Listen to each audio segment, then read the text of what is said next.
I get to know the mentoring program from my teacher, Mr. Saleh.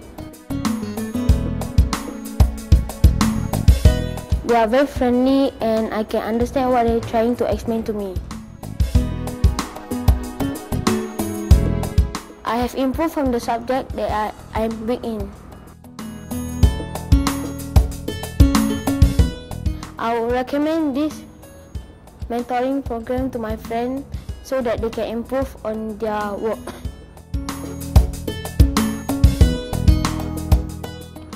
I want to take the role to become a mentor so that I can help the children to improve on their subject.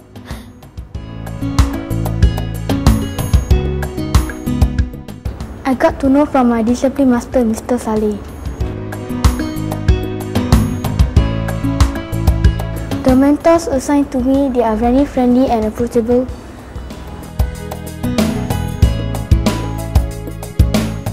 I feel that I can improve my subject that I am weak in.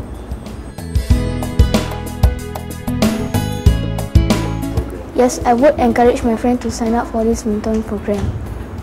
Because if they have weakness in their subject, they will improve on their subject.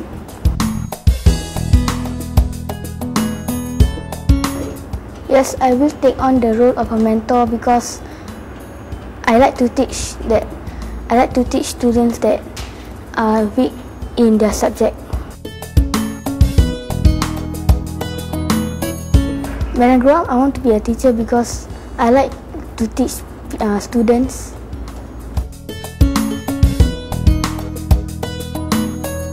I get to know this mentoring through school.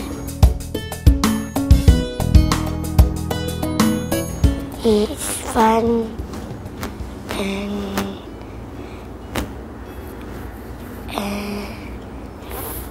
and best.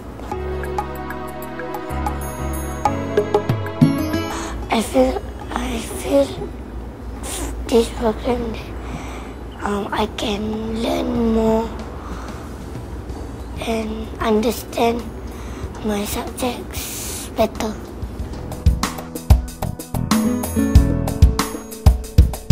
I encourage them to sign up for the mentoring program because they can learn more and more.